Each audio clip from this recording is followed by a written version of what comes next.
Oh, this is really bad. Red Sox spent an inordinate amount of money to sign Lucas Giolito from the Chicago White Sox. Bounced around a little bit last year, but he's been a workhorse. He tore the elbow ligament in his right arm. Surgery coming up, probably gone for the year. You look at the Red Sox rotation, you say, who are these guys?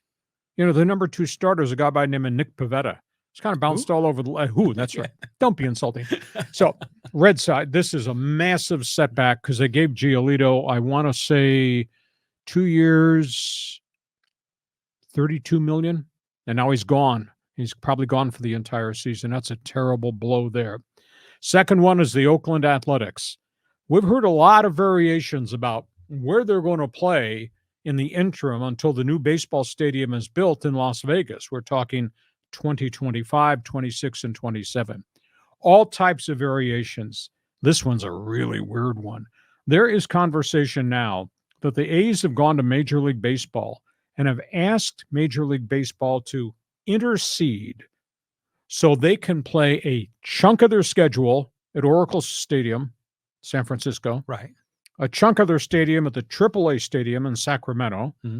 And now they've approached the Angels about playing a chunk of their schedule in Anaheim. Wow.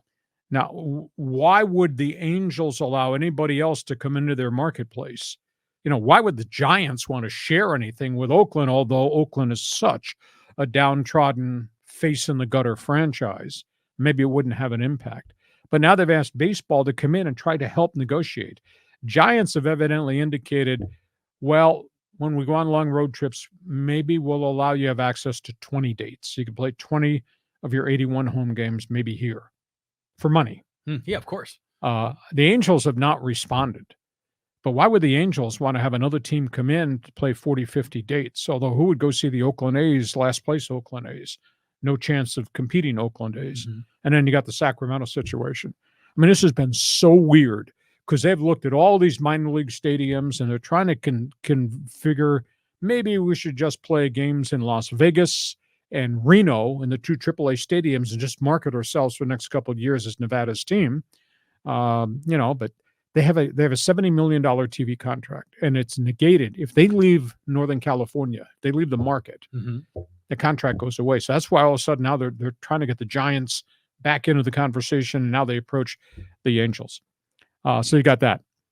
And then one other note, that Hall of Fame slip of paper you had, put it back in your pocket. Okay. You know, you were ready to vote Yamamoto into the Baseball Hall of Fame. Yeah, he's the ace of the Dodgers pitching staff, right? Did you hear what happened yesterday?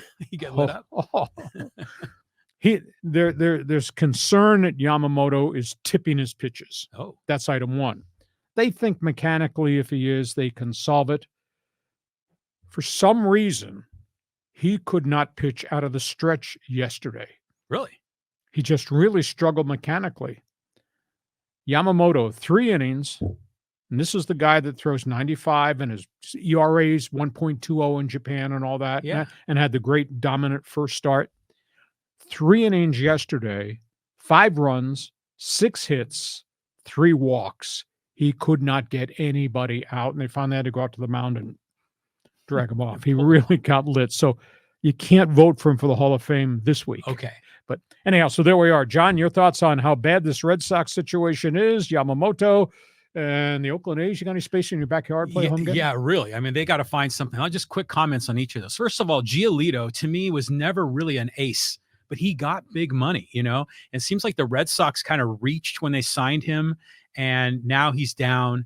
That's got to be just a punch in the gut for the Red Sox fans. No, you need to Google their roster, and then you'll be calling me back and saying, who the hell are these guys? Well, there was another pitcher on the team that just got an extension that I never even heard of him before. Yeah, well, they also traded Chris Sale to the Atlanta Braves. Yeah, exactly. So I don't know what the hell's going on over there.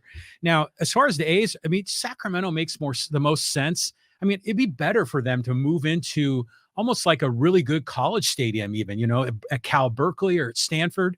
I mean, that would work out better than, going down to Anaheim. It reminds me of like when the Golden State Warriors first started, because they were kind of a mobile team. They used to play some games in San Diego way back in the day. But the A's, it's just it's just everything is going wrong there for that franchise.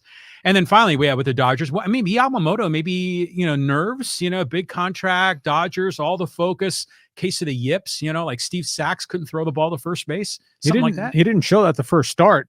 First start, he was dazzling. Really? Yeah, three innings, 1 hit, 5 strikeouts, clocked at 95. And he came out there yesterday, and he was so out of sync. And they just could not settle him down. I'm trying to remember what the max limit is. Coaches and managers go to the mound and talk to a pitcher. Like, you can only visit the mound twice in an inning, then you got to yank the guy. Yeah. Dave Roberts went out. The pitching coach went out. They couldn't settle him down. And he finally admitted afterwards he could not get comfortable working out of the stretch. Wow. That is crazy. Who was that other pitcher that was on the Red Sox and Cubs that couldn't throw to first base? He's a relief pitcher, yeah. No, there was a starter. It was a really good starter. Was it John Lester?